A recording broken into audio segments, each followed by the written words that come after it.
Hey, what I've done is download the Unity starter assets pack. It's a set of free assets that basically contains this scene for demo purposes. I've converted the materials to build in, and I'll provide a stripped in version with Display Manager as a demo. All you need to make this work is a Cine machine. You need to have Cine machine installed, so it'll be like a, say you can untick on the install if you don't want to install Cine machine, that you will need to make this work. It won't work without Cine machine just because of the camera. So it looks like this.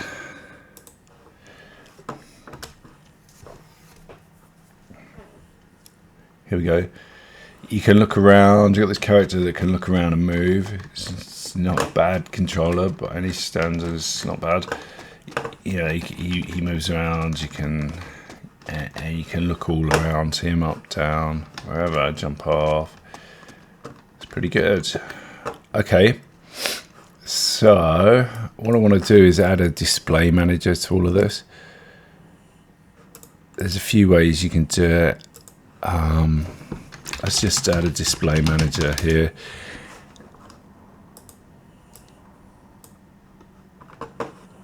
I mean, just in terms of the canvases can hang off display manager, or they can be anywhere. Just want a new canvas. We want to reference that canvas here. That's how you set up the display manager, basically. We also want some widgets.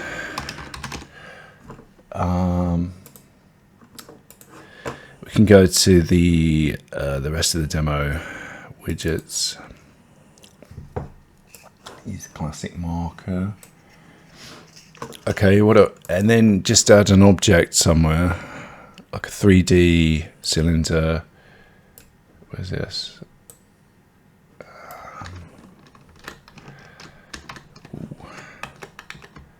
Let's put it in the corner. Mouse is a bit sensitive. The camera sensitivity can be turned down for the scene view. Okay, so that's there now. And then if we add to this a target, and put the widget ID as target, it should just spawn a target. That's how Display Manager works. Let's see if it works. First time I've actually tried this. I just want to film installing it. There it is. Can you see now that even though it's hidden due to the settings, that's how simple it is to create these targets. What you might want is an offset on it. But you can see that's a basic target, so it will always show that object wherever you are. So if it's like a quest marker, it's just going to show through everything.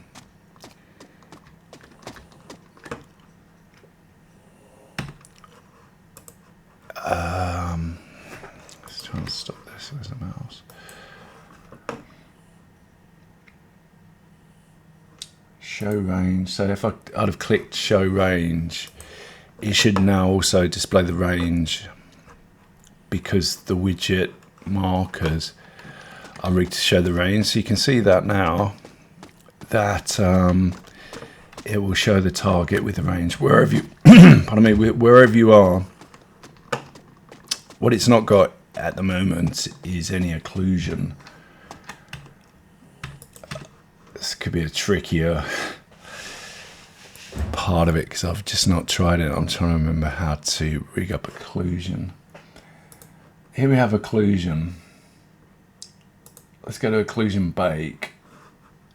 Let's just try baking it. Okay, so set everything to static and bake the occlusion.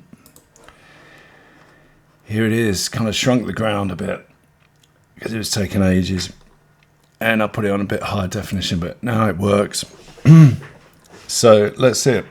This now, the marker is now on the cylinder, is now occluded. So, okay, so we're here. You can see the cylinder. That's where the marker is on. You can still see it here when it's obviously occluded. Now, if we go to the cylinder and on the target we hide if invisible, see it becomes invisible because it's occluded. So that's all working. So we'll set it as that, and then it will only become visible, well, according to the occlusion. This is Unity basic occlusion. I guess you can still see the top. I could make it a bit smaller, couldn't I?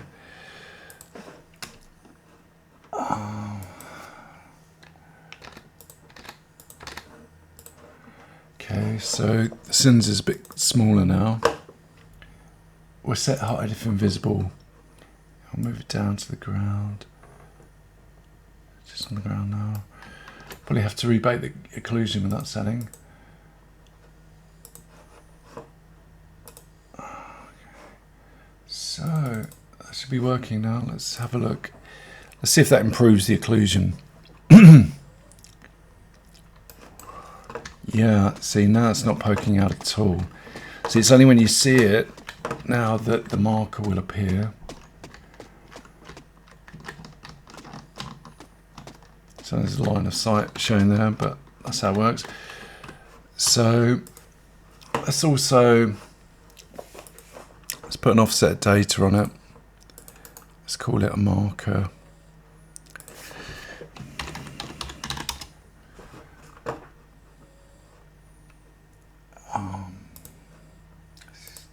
See if it works. All right.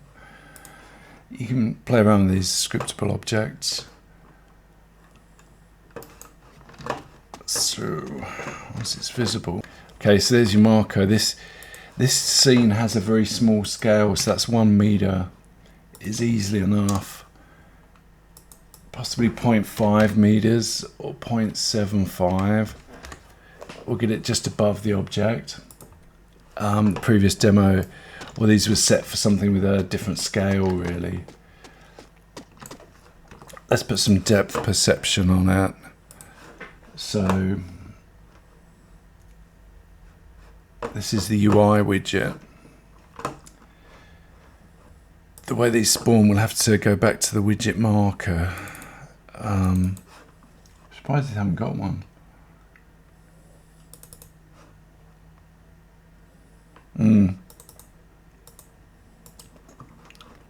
Again, they're set for a very long range.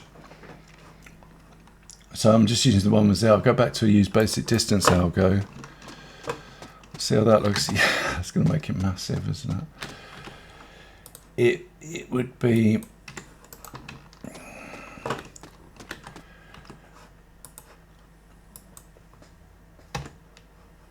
So it's very big if you're close. That's a scale off. The use basic distance will give a scaling like that. That's reasonable. What it's saying is make it the kind of the canvas original designed widget canvas at 5 meters ish, and then shrink accordingly with distance.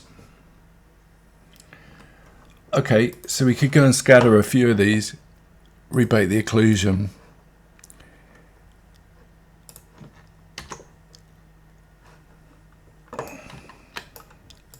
It should just work.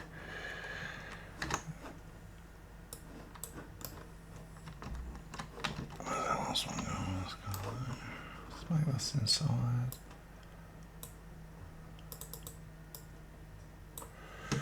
Duplicate it and make one on top. I should do it. We can make it a bit more like right on the top. There. And another one. So loads on.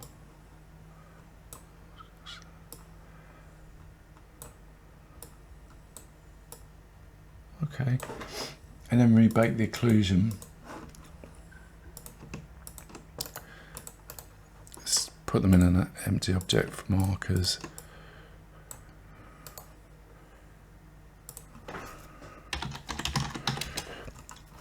Okay, so we rebake the occlusion. Let's go back to the scene. And yeah, hopefully it looks alright. So we've got markers on that one. We can't see this one yet. You can see it. Can't see. We can see that one on the top because we can see the top of it. So yeah, these markers only become apparent when you have a visual on the on the actual object that it's marking. That's how it works with the, if object is invisible, of course we can switch that off. Oh, sorry, that's on the original items. The actual objects we can switch off hide if invisible, and you could have it so that you will always see these like quest markers. You would always see them with the range. We could also show them off screen. You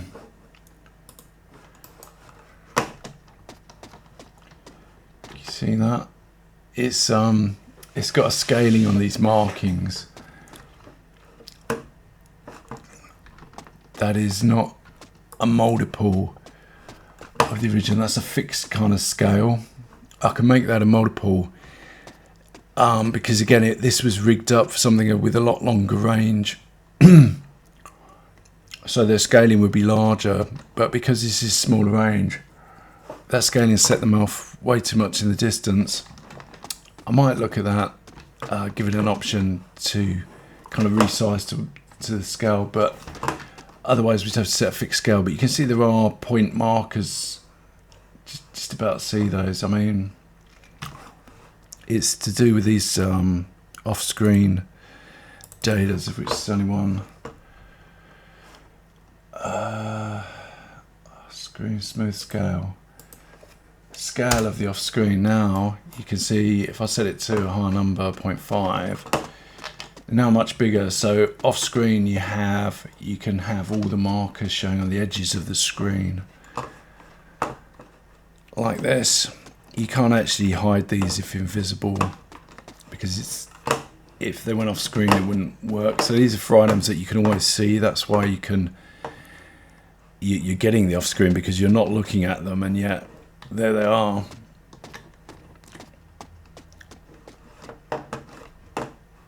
Okay. So that should give you a feel for how it works. We can put the range as actual physical range. Use range from, so that then even when they're off screen you can see the range. Can you see that? The top right and the bottom right, you got the ranges of them off screen. That's actually calculating a range. It's a bit more, slightly more performance heavy, but then you have the range of like quest markers and stuff when they're off screen. So that's quite useful. But yeah, I'll add some other stuff. I'll try and work on this demo, this starter assets demo scene, and maybe add some more stuff. But yeah, it's quite good for seeing in a 3D environment how the markers all work. So anyway, thanks for watching. Bye.